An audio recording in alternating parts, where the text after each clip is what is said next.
Hello. Well, here we are again. I'm having an oh my God moment.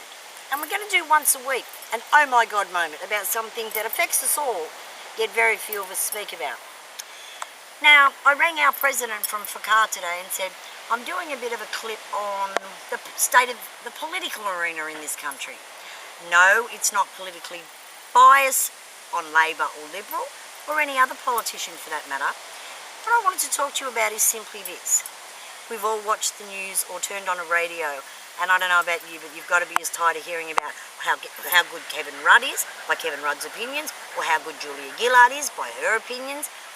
You know what's missing for me? The Australian people, and as Kevin Rudd rightly says, he was elected Kevin 07. He was the man. And the Australian people said that's who they wanted to lead. Okay. Fast forward, and what do we get? A challenge from within the ranks of the Labor Party for the leadership. No matter what way it was played out, we know not the comings and goings of the inside of the hallowed halls of Parliament. We're not privy to that. We're just the Australian public. Now, this is how I see it. We, the voters, say what we want. How often is what you want as an Aussie been taken into consideration? I hear Julia Gillard's done amazing things with the carbon tax, which I applaud. I heard Kevin Rudd make sure that we got through the world economic crisis. I say well done. But I also say this. We need a government, whether it's Julia Gillard, Kevin Rudd, God forbid, anybody else will say. Here's what I think. We need a government in power that becomes transparent. Of course, I'm a layperson. I'm not a politician. I don't know how the inner mechanics of the political party works, nor do I have any desire to. Let me just say that up front. What I know is this. I've made an attempt over many years to speak to the Prime Minister that was sitting, to a Foreign Minister. I've made approaches to the people from the Health. I've made approaches to the Governor-General. I've made approaches to just about every politician that I thought gave a damn. I get a response from the underbelly secretary's underbelly telling me that if they deem what I have to say is important enough, I might get to speak to a politician. I would like the political world to realise this.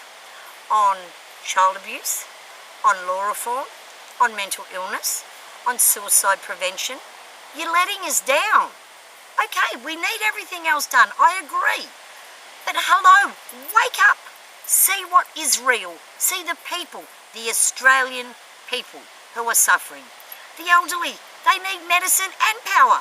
Hello, you might find that strange sitting in your penthouse or in your prepaid motel room.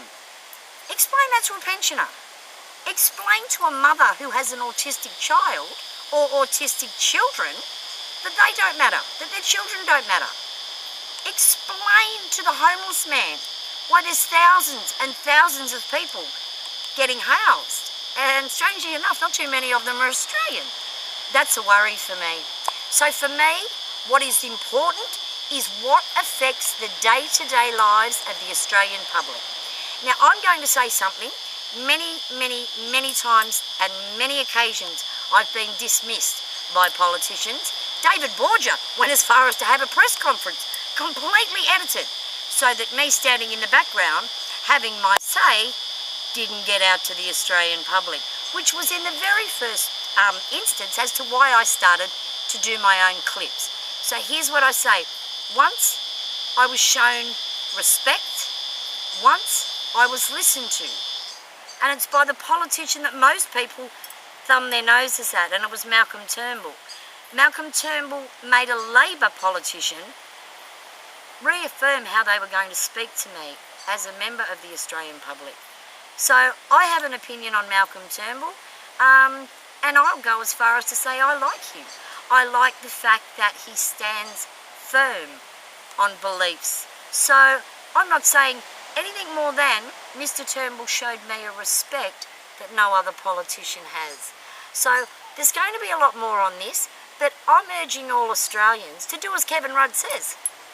Contact your local members. Hey, that's one thing Kev 07 and I have in common. Write to your locals, write to your parliamentarians and tell them exactly what you think. Don't be shy. I've said it before. We can't say it all publicly or they shut us down.